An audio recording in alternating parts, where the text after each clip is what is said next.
A very warm welcome to everybody who has joined this press conference today, midday afternoon in most of Southeast Asia. I would like to express a very warm welcome on behalf of all the participants in today's press conference to representatives of media and the civil society that are joining together with us. My name is Emil Kyrias. I am former State Secretary of Foreign Affairs of North Macedonia, and I'm delighted to have the opportunity to moderate today's press conference at which the launch of the Southeast Asia community will take place. The Myanmar coup, which preoccupies the minds and the hearts of many in the international community, is indeed a cause of profound concern for everybody across the world. There is no sign for the end of the brutal crackdown, despite all the efforts by all international actors to end the violence.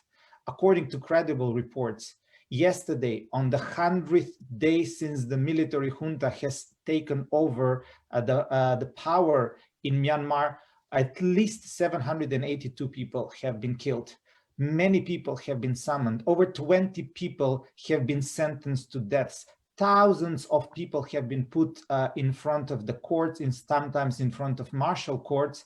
Many journalists, many civil society representatives, many opposition members, many representatives of the state administration who refuse to work are subject to gross violations of human rights, according to the latest statement of the Office of the High Representative of Human Rights of the United Nations. Yesterday, even himself, the Secretary General of the United Nations, Antonio Guterres, has renewed his call for the military to respect the will of the people and act in the greatest interest of peace and stability in the country and the region. Most notably, the Secretary General of the United Nations, for all of us who follow, have remarked that he has called on ASEAN to swiftly follow through its own commitments, while urging the international community to support regional efforts and also to respond to the increased humanitarian needs. Next to the situation in Myanmar, the situation across the other countries of the region of Southeast Asia is also deteriorating. Take Cambodia as an example. Autocracy is on the rise and human rights are being disrespected. ASEAN did not live up to the expectations of its own people, and the most prominent democratic leaders from Southeast Asia, current and former lawmakers, have already launched 2 special joint press conferences calling on the end of the non-interference policy of ASEAN, and also calling for the end of the killings in Myanmar by the suspension of the military junta from ASEAN. In follow-up today, today, these great leaders are launching a new vision, a vision for an alternative ASEAN called Southeast Asia Community. You're going to be presented with 12 precise points, 12 points signaling unity, perfection, and completion by the following leaders who have a vision for the future of Southeast Asia. Sam Rainsy, leader of the opposition in Cambodia; Kasit Piromia, former foreign minister of Thailand; Dr. Fadli Zon, member of parliament and former deputy speaker from Indonesia; Musa Kua, the first minister of women and veteran affairs from Cambodia; Kiko Pangalinan, senator and chair of the Council of Asian Liberals and Democrats; Wang Chen, member of parliament from Malaysia; and Dr. Sasa, a high representative of the National Unity Government, Democratic Government of Myanmar. Without further ado, I have the honor to invite Sam Rainsy, the leader of the opposition of Cambodia, who himself lives in exile due to the rise in authoritarianism in his own country, to present the reason and the background, as well as the vision for the Southeast Asian community. Mr. Rainsy, you have the floor.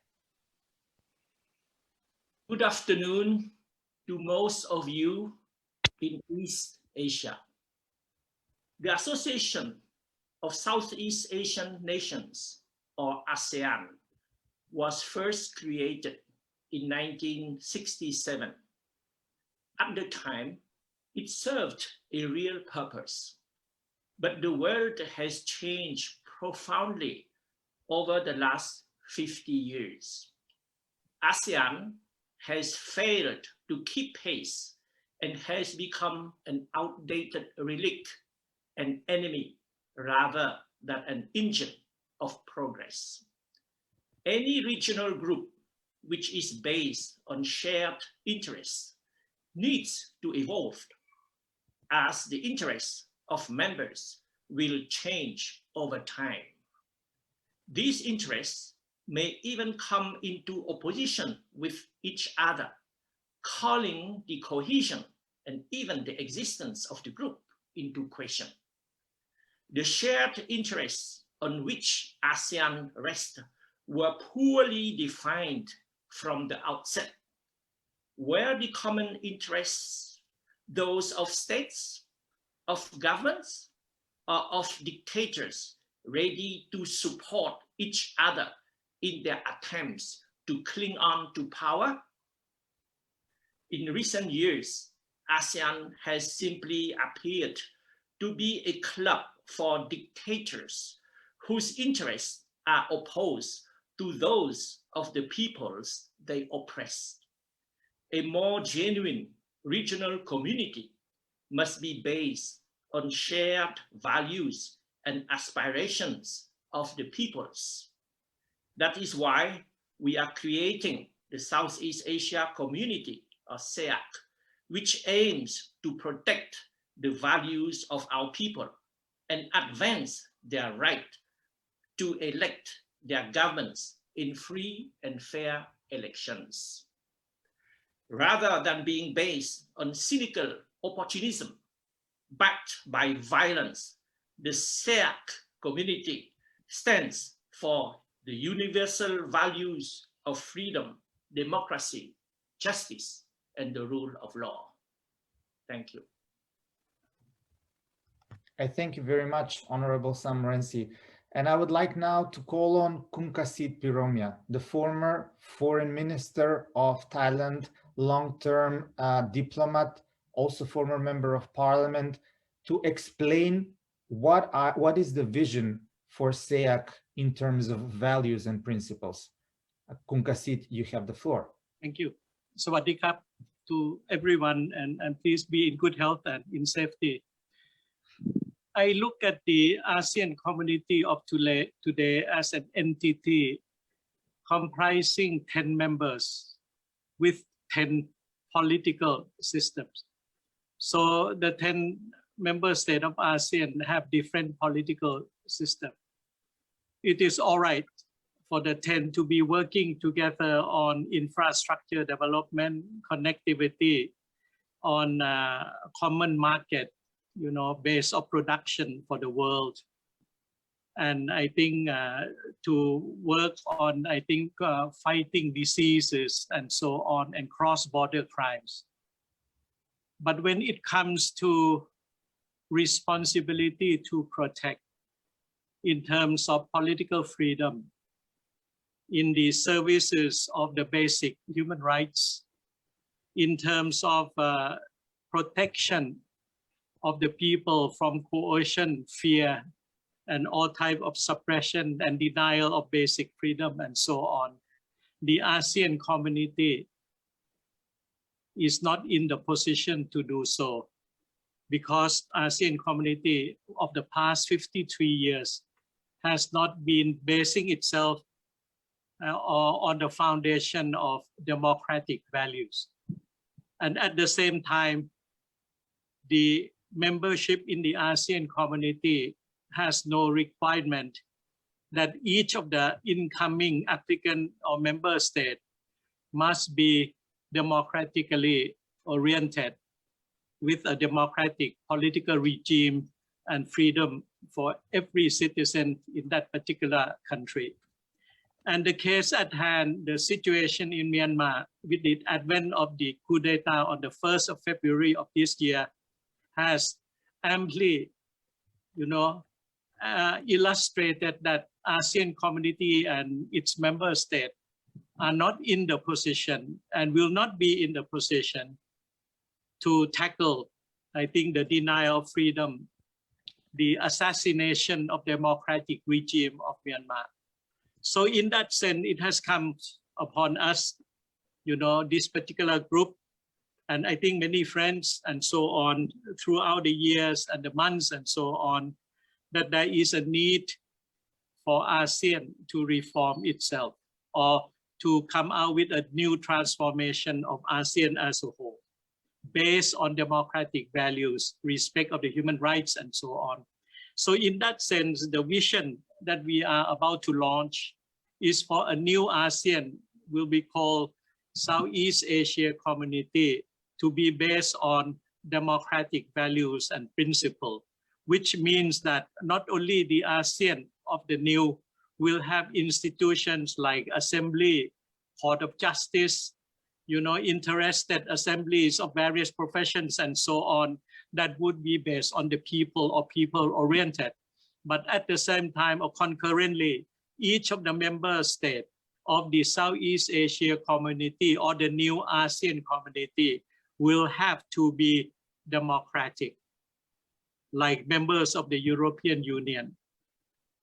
And we will give the time to all the member states to adjust itself. We might need a 10-year period. That will be fine. But at the same time, I think we, the people, the academic world, the media, the intellectual group, the business sectors, professionals, farmers, and so on, all can join in the, I think, the drawing up of a new architecture for Southeast Asia community based on democratic principle, universal values, of human rights, freedom of expression, rules of law, accountability, transparency, and good governance in the running of the affair of the state in each particular country, but at the same time also at the ASEAN level or at the new Southeast Asia community. So it will be a new community with the people really at the center of everything. And I think the political powers are only to serve the people. And in that sense, the Southeast Asian nations of the 10 could move forward with credibility and with dignity. Thank you very much. I thank you very much, Honorable Kum Kasit. And I have the honor to call now on Honorable Dr. Fadli Zon, Member of Parliament in Indonesia and until recently a Deputy Speaker of the Parliament, to express how in the vision for the Southeast Asia community, these values that were presented earlier will be protected institutionally. Dr. Fadli Zon, you have the floor. Thank you very much. I would like to stress out that Southeast Asia as a region needs to adapt to today's complex challenges and regional dynamics. So during my tenure as a Vice Speaker of the Indonesian House, I've been consistently strive for a resolution regarding the humanitarian situation of the Rohingya people in Rakhine, Myanmar, for 4 years in a row, but always hindered by rigid interpretation of principle of non-interference that resulted in no consensus reached. The principle of non-interference has also hindered Southeast Asian countries from discussing crucial matters that affected the regional stability, human security, democracy, and human rights. So such experience should not occur again in the future. We can no longer limit our own efforts as a region to address urgent matters. So therefore, we encourage a more flexible and broad-minded interpretation of principle of non-interference in a sense that it should not limit our capabilities as a region to answer to complex challenges. Such interpretation would also allow us to formulate a better decision-making mechanism, such as through voting instead of only relying upon mutual consensus, particularly when our decision is required in times of desperate need. So we need an independent, strong, and responsive regional body that could protect the rights of the people of Southeast Asia. Thank you. Thank you. I thank you very much, Dr. Fadli Zon. And I would like to invite now to the Honorable Musa Kua, known across the world as a human rights champion, but also known for being the first minister in Cambodia responsible for women and veteran affairs, to explain how in the vision for the Southeast Asia community, this richness and diversity of this region is going to be protected and enhanced. Madam Sakua, you have the floor. Thank you, Emil. Southeast Asia is one of the most diverse regions in the world, with more than 100 ethnic groups and 655 million people speaking more than 1,000 languages and dialects. This vivid diversity and the potential of this talent as a resource is enormous and not yet properly addressed. Southeast Asia is the only region in the world where there is no woman as a head of state or government. While there were cultural shifts in the past decades, only 12% of CEO and board level positions in Southeast Asia are held by women today. We at Southeast Asia community are committed to ensuring that our region people of all identities are thriving regardless of gender, ethnicity, religion, sexual orientation, disability, age, national origin, or social status. We at Southeast Asia community are committed to a region where no discrimination is tolerated and that all peoples are valued for their diverse identities.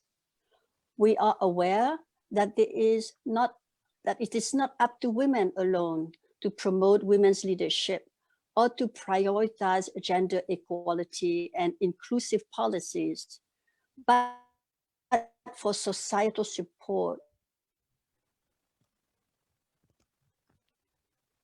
all leaders, including men. Our vision for Southeast Asia community is for a region and community where the citizens and the peoples will be the focus of the society, of the government, of the businesses. Consultations and initiatives, there will be more innovative, more inclusive, more rewarding and more equitable way to harness the potentials of the peoples, both in each member state and in Southeast Asia community, where Southeast Asia will be transformed into a leading region in the world of inclusion and non-discrimination. Genocide is about to happen again in Southeast Asia. We cannot wait for more lives to be wasted. We cannot tolerate for democratic leaders, for our peoples to be put behind bars for expressing their opinions, for being a part of their communities and their nations. We need a new beginning, and that is why we are with you expressing our vision, our hope for our peoples, the peoples of Southeast Asia today. Thank you. I thank you very much, Honorable Musa Kua. And I would like to call on Honorable Wong Chen, Member of Parliament from Malaysia and a chair of the International Relations and Trade Select Committee, to express how is the vision of the Southeast Asia community of this new beginning in providing prosperity and economic well-being of the peoples across the region. Wong Chen, you have the floor. Thank you very much, Emil. Allow me to say a few words on SEAC, our vision on the matter regarding regional economics and trade and prosperity and also poverty issues. We at SEAC, I mean, we've been having, discussion for months on this issue. We do see the requirement for good and robust economic growth to be essential to our bigger goal, which is to eradicate poverty, foster better democracy and governance through the region, and also more importantly, encourage sustainable economics in Southeast Asia. SEAC will definitely focus on a few key issues. One of it will be on increasing intra-Southeast Asian trade. While ASEAN has performed reasonably well, there's still a lot of room for improvement. We also want to see bigger economic cooperation and to turn the region into a seamless production and services powerhouse so that we can compete competitively and on friendly basis with China and also with Europe. Now, we need strong economic policies to ensure that the economic disparity between Southeast Asian states, that too is reduced. To make SEAC work better as a community, you really need greater equality, greater comradeship overall. To do that, we need to narrow the national wealth gap between countries. For instance, we need to narrow the gap of the super rich Singapore compared to a developing country like Laos. To do this, we have policies in place. We will need definitely a Southeast Asian development bank of our own. So to keep out the other, superpowers so that we resolve our own problems. Well, today we see this Myanmar issue as a political problem. We do have economic problems that we need to resolve by ourselves.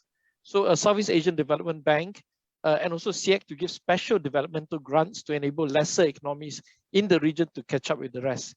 Essentially, the point I want to make is this.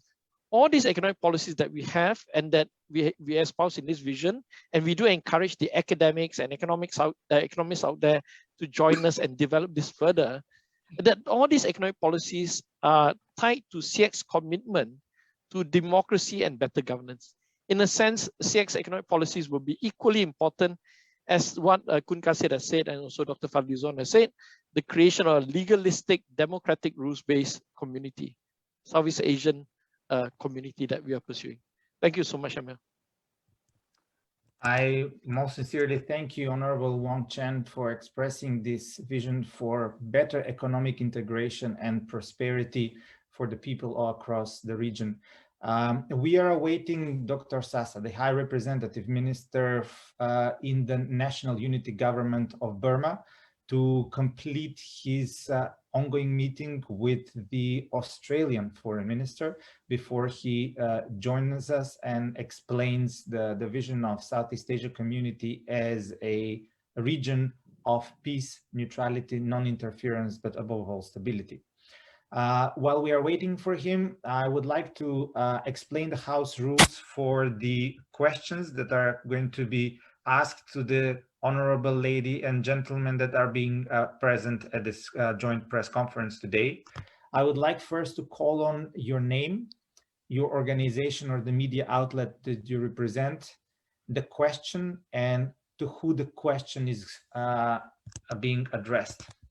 At the very onset, I see a question to the panelists raised by Tan Hui Yi, asking who will be the members of the Southeast Asia community. Will it be nation states or organizations within this country? I would first like to invite Sam Rensi as a leading person to explain what and how Southeast Asia community is going to be composed by.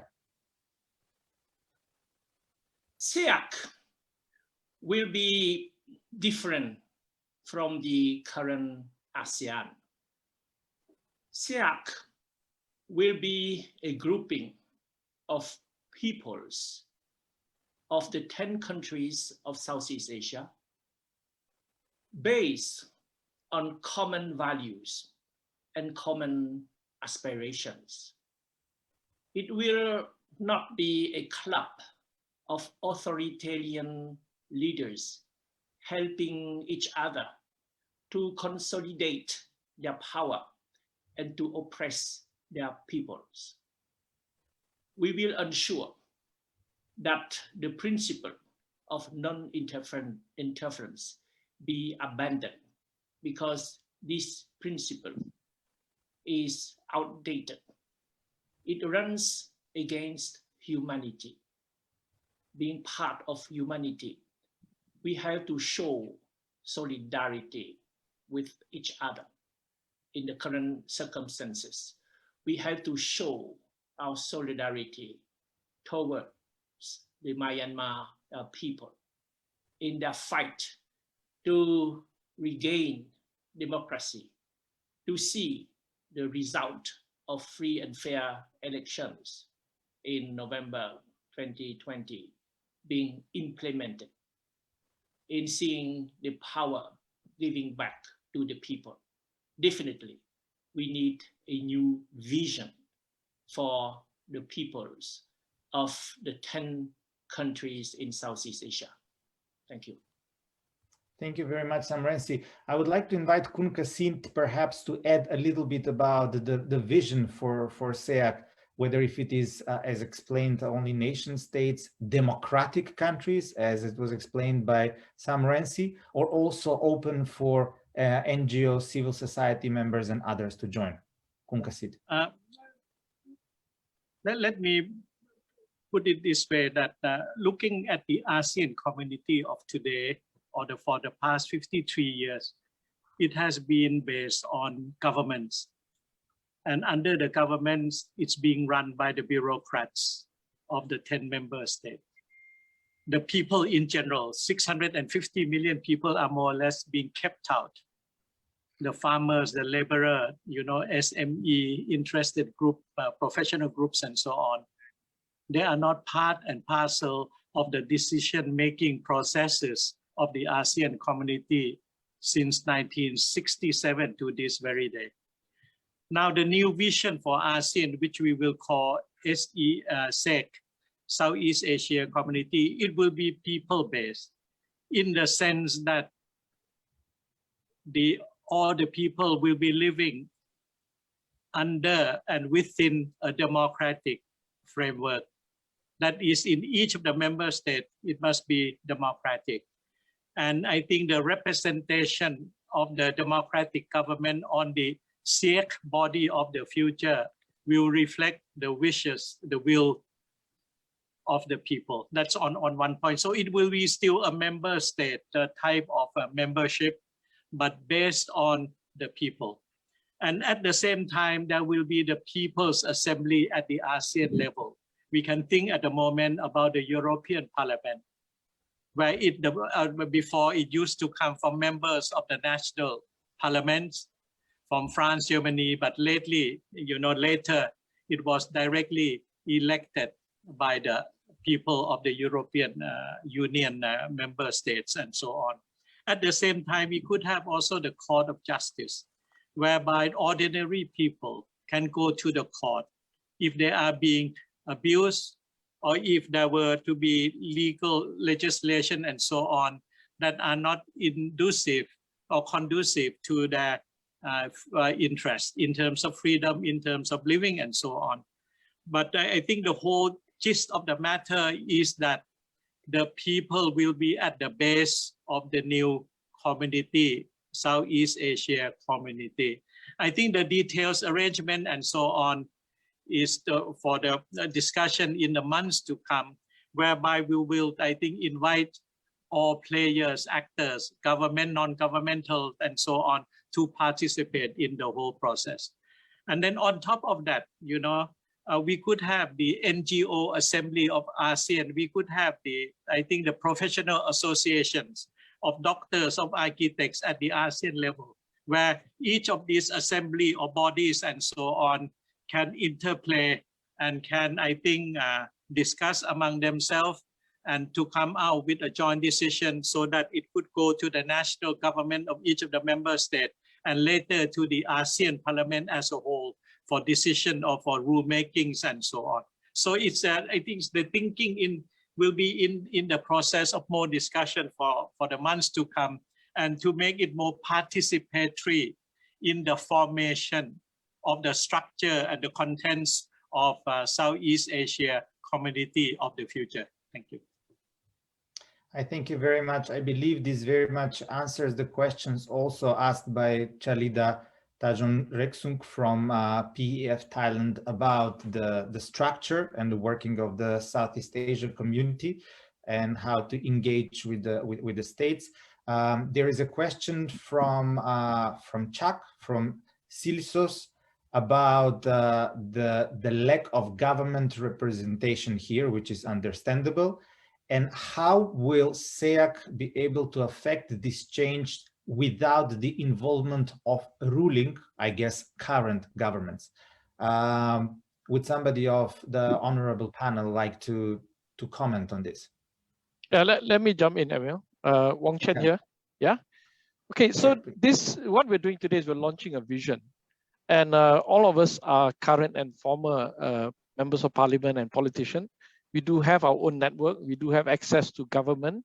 The idea is that we should start this, this concept rolling. We will be inviting NGOs and academics and other politicians to sign up to this concept, because ASEAN is just failing at so many levels. Even when I talk to government people and on an unofficial basis, they have concerns, and this Myanmar thing is just making everybody look very bad in the whole region. So there is a lot of groundswell support amongst politicians and the NGOs and other people that we need to unite more and much better. I have shared this with my counterparts from Indonesia, Dr. Fadli. I think he can add on some points as well, but we do have our own way to increase presence. And we do hope one day we have a European Union of some sort. That is why we picked the name Southeast Asian Community, in the sense that there could be structure, there could be proper parliament. Then we can actually bring Southeast Asia to the next level, to join the real international super bodies out there, and that things that is happening in Myanmar can never repeat itself. Yeah. So perhaps Dr. Fadli, maybe you boleh sambung sedikit, yeah? Yeah, okay. So I think, as you said, this is a vision. This is an alternative project. And maybe this is a kind of parallel policy, a parallel structure that we need to propose to the Southeast Asian community to answer the regional dynamics and also international challenges that I think ASEAN so far could not answer this properly in our own eyes. And I think this is very important for us to make this vision become a reality in the near future with our mutual values.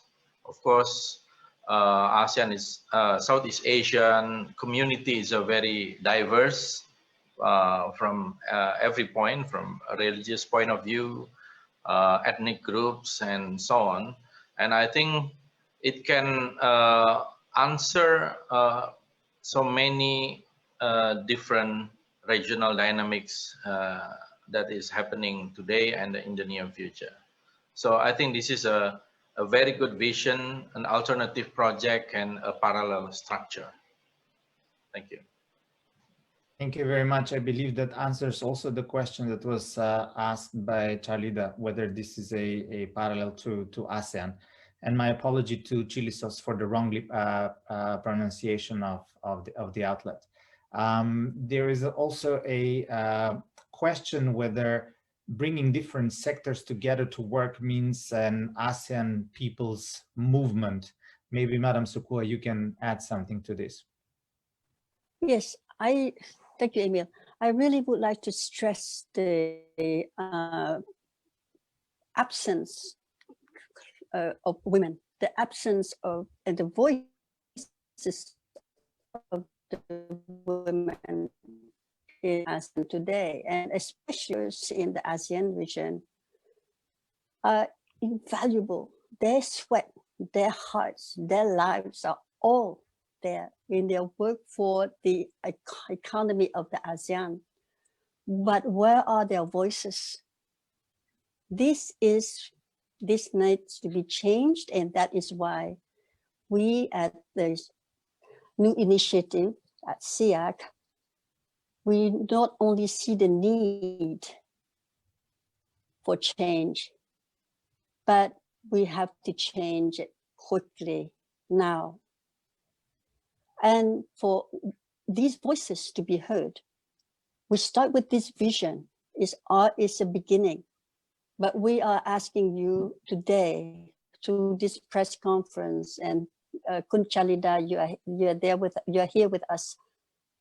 Help us with the networks that you have of migrant workers, of women, of LGBTQ.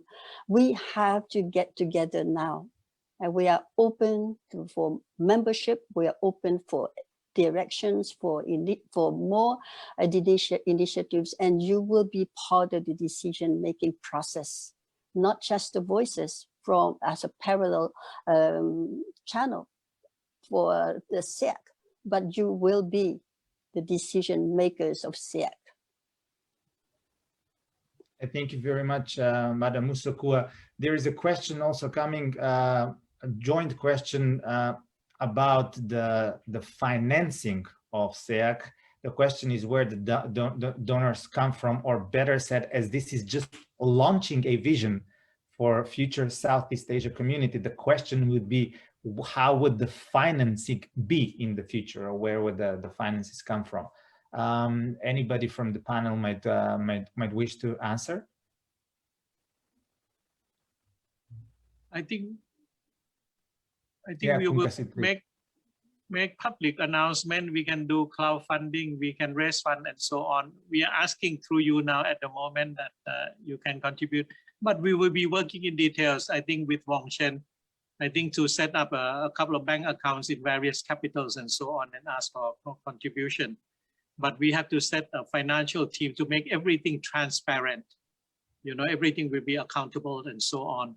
But it doesn't need much money. I think we need a financing to provide to set up a secretariat. I think we need a couple of people to look at the computer system, dissemination of information and so on. But I think most of the meetings and so on could now be done by the Zoom, the setup and things like this and so on. I think we go along, you know, we work together as much as possible in each of our country. For example, I would be working very closely with Kun Chalida and a couple of the ASEAN study centers of Thai universities. And some of them, they have, I think, some budget and so on, so we can pool the resources. Then we can appeal to I think, various foundations, Thai Foundation, ASEAN, and then international foundations and so on. And I think we have to rely on individual contribution or some of the institutions and so on. So we do the thinking, the walking, and I think the raising of the fund at the same time. Yeah, let me just continue on that point raised by Kun Kasit. Since he mentioned my name, we are actually running this thing more or less from my office at the moment, and you know, it's minimal cost. It's really minimal cost. We don't intend to raise a lot of money. You know, we may do that at a later stage. I think for us, it's important to launch the vision and to get the talk in town going around first. Yeah, if we do need a secretariat, permanent secretariat, say 5 staff, 10 staff, it's not going to cost more than $10,000 a month or whatever it is. It's going to be quite minimal. But we can also work with existing NGOs. That's the key point. To us, we have spent 5 months discussing amongst ourselves. We've looked at so many different policies, and that didn't cost us anything at all. So don't worry too much about the financing aspect. If we need to legalize and formalize a proper secretariat, we will cross the bridge at that time, and I'm sure there's a lot of people who can make small donations to support us. Yeah, I hope that answered the question. Thank you very much. I do believe that it's quite clear explanation that it is a grassroots-based initiative. And as grassroots-based initiatives are financed by the people, by the citizens, I believe it's clear and understanding. There is also a question about what kind of activity of SEAC will do in the future. I believe that after joining this vision, please stay tuned. So the leaders who have launched this will engage with further press and political statements, but also other types of activities. So please do stay tuned about what comes next.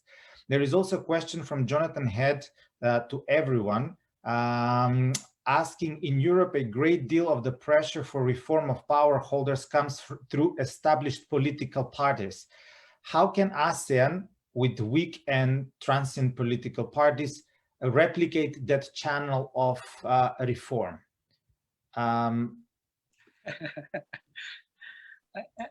think I have been working. Nancy perhaps would like to add something. I have been working on this, I think, and Jonathan knows very well. I'm trying to speak to as many political parties. I've been attending many seminars, organized by academics with the presence of many parties, both in the government and in the opposition. And I think the failure of Thai democratization process was the weaknesses of political parties since 1932.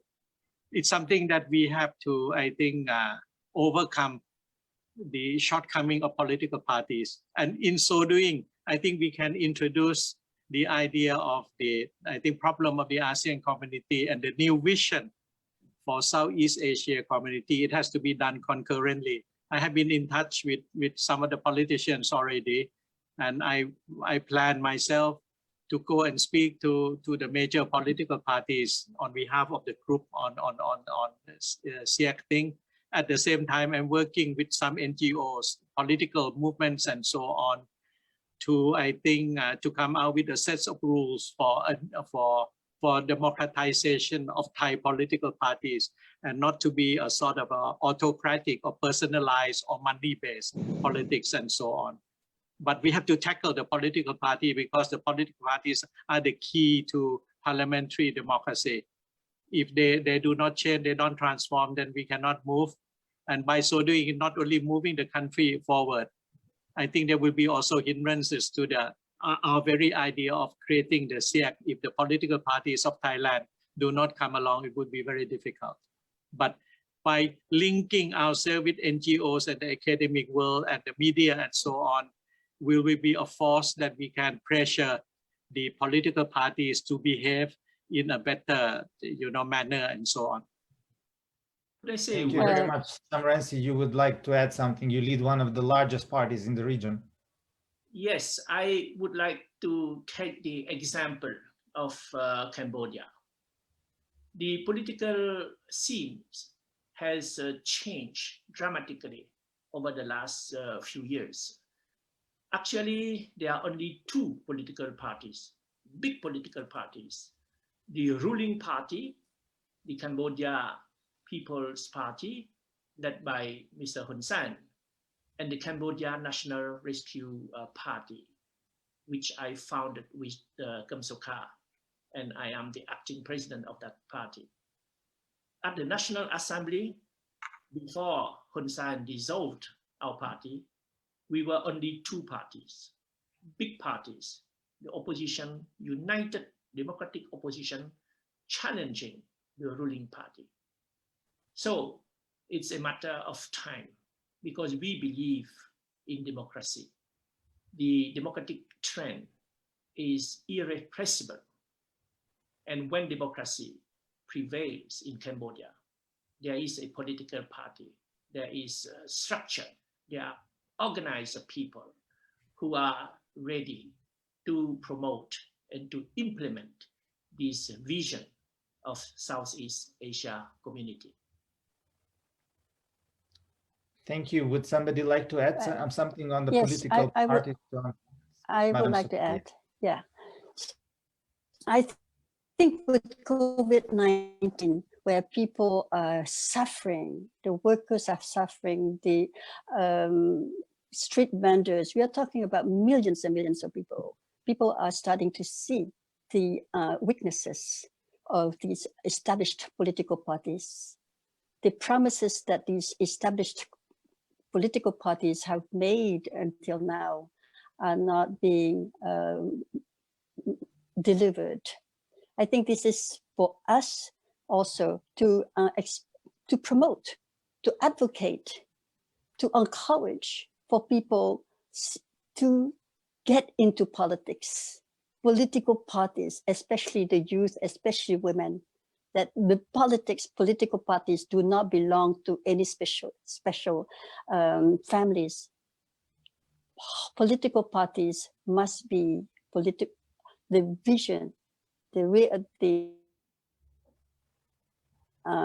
hopes of the people themselves, and it is through civic education, promoting these ideas of politics belong to the people is, I think, one of our activities at SEAC.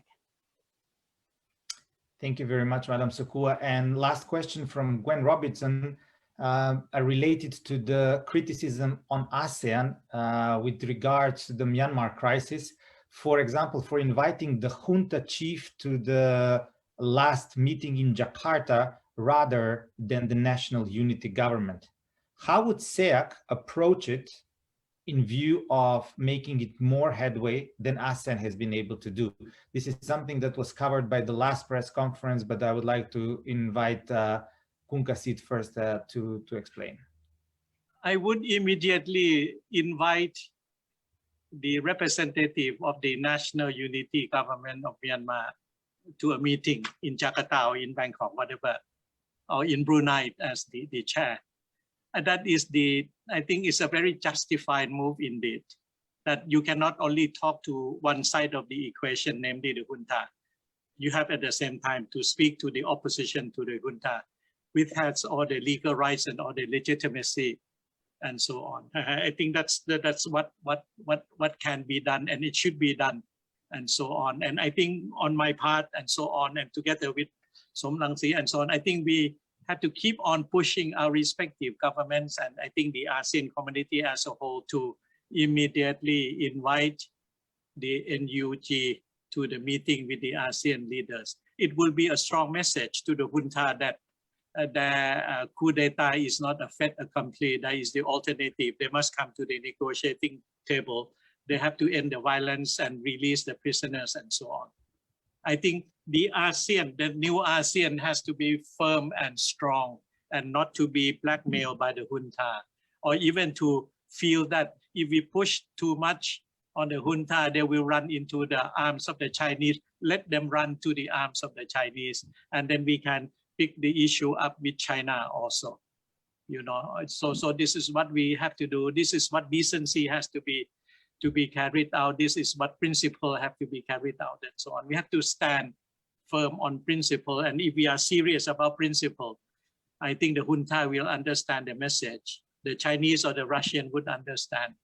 I think they are not new to the game, and so on. Thank you very much, Kunkasit. If somebody wants to add, I guess everybody, as you have known, Dr. Sasa, who is the representative, international one from the National Union government, was supposed to join us. And just as the other democratic governments are talking to the NUG at the moment, as it is the case with Australia, which is neighboring to the region, it is justifiable that priority is being given to the government-to-government talks of the National Unity Government of Myanmar with the other partners. So there was also a question from Mei Wong from CNN. ASEAN has been criticized as a talk shop. With all due respect, are you seemingly creating another platform for talks? Well, may I? See, yes, of course. It depends on at the given point in time of history, who are the ASEAN leaders. And if one were to go back, I think we have excellent, leadership of Dr. Thanat Khoman at the inception of ASEAN. Okay, let me mention the Taiwan. I think Dr. Sulin Pitsuwan was excellent foreign minister. And then under the Anand Panjarochun government, we were the one that more or less initiated the ASEAN Free Trade Agreement. And under Apisit, I think we did push for the Intergovernmental Commission on Human Rights, the master plan on connectivity.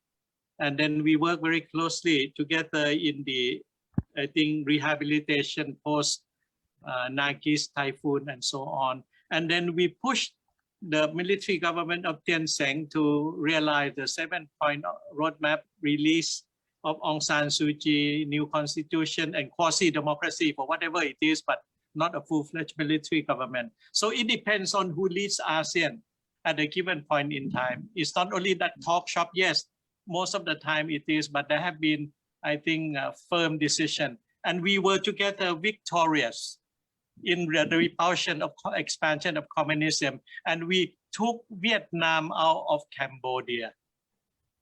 And then we worked successfully in the resolution to the Vietnamese both people.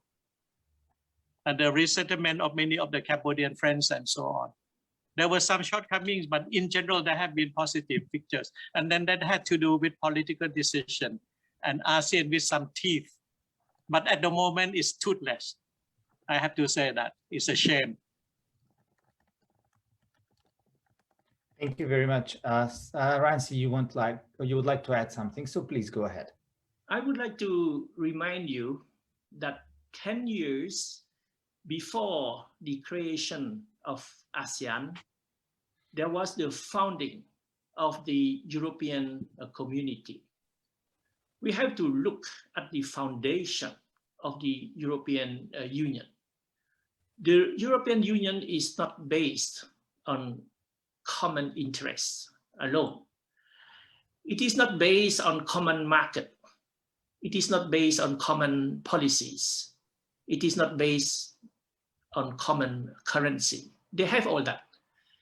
But what is important are common values.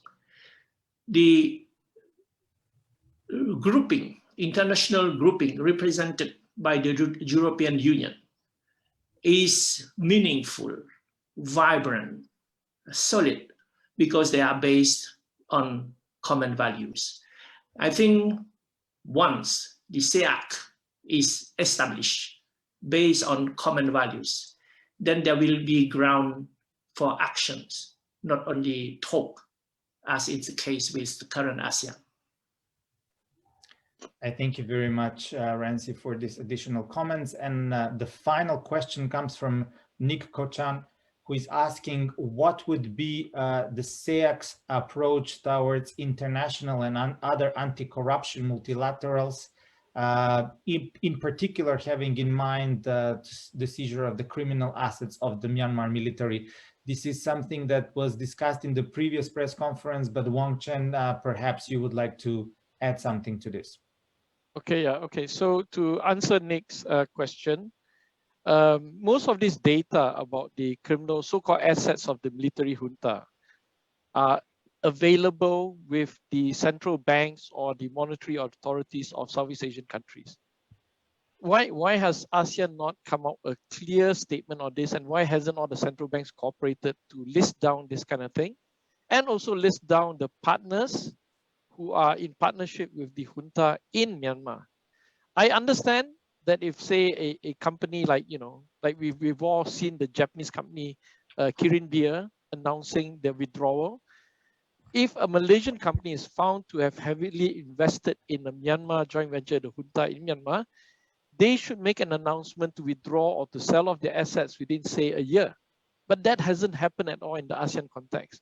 So if we have the say, if SEAC have its rules, and today we play by the rules and structure of SEAC, we would definitely compel all the central bankers to state their position and do an audit, and then to target not the people of Myanmar, but target the junta. And that's how you can get real work and real results out of this. You can't go to Jakarta, take photos with the junta, and then a few days later the junta start killing people again. It makes us very shameful as ASEAN members of parliament.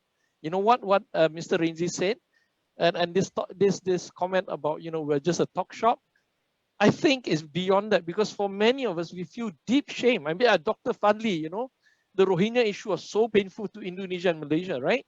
So there is a point where we cannot take this anymore. It must be better. There are ways to do things. It's just that the commitment from ASEAN seems to be very half-hearted. Some countries push hard, some push back, some refuse to do anything. So let's try to get SEAC as a vision out there, promote it from the NGOs, from the academics, from all the politicians, because I know deep down inside, there's a lot of hunger amongst politicians from Southeast Asia to look good, to at least be part of the global community. How can this happen in our own backyard? Why should the European Union do more than us? All these are pressing questions, and it makes us look really, really bad. Yeah, Dr. Fadli, I think you might want to join at this point. Well, actually, I would like to comment about this talk shop. Yeah, I think at least 4 major weaknesses of ASEAN as a regional grouping that we should address. Yeah, the tendency to prioritize national or regional interest, the weak leadership, ineffective bureaucratic structure, and purely emulating the Western approach without applying the principle. So I think that is the weaknesses of ASEAN. And ASEAN may answer and also very effective in the past, yeah, for certain issues. I think in the issue of Cambodia in the past, maybe, and also in the Philippines and other regional problems. But recently, of course, so many criticism, and it's becoming more irrelevant because we cannot even answer the dynamics, the challenges, and even the problems in front of our eyes.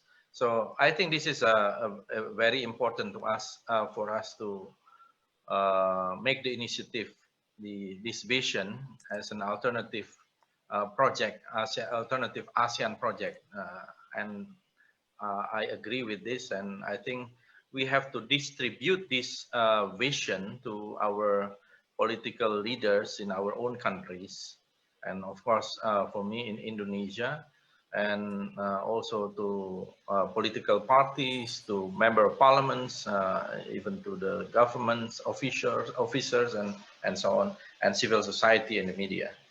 Thank you. I thank you very much.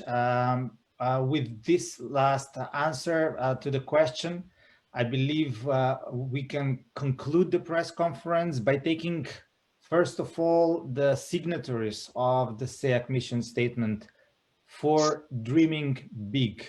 12 perhaps small points in the vision for the Southeast Asian community, but laying out foundation for something great for the people and for the citizens across Southeast Asia. A message of encouragement to the people who live in Southeast Asia, but also a message of encouragement to the entire international community, that the people of Southeast Asia will stand up to defend their own values they believe in, to defend their own democracy, and to defend themselves. I remind everybody that the SEAC mission statement has been distributed to you in the chat function, so please download it from there. And please do stay tuned, as there will be more information and more updates provided from the Southeast Asian community to you about the future positions and the future activities. I thank you very much for your active involvement and for your active participation. And I wish you a very lovely afternoon or day wherever you are. Thank you. Yep.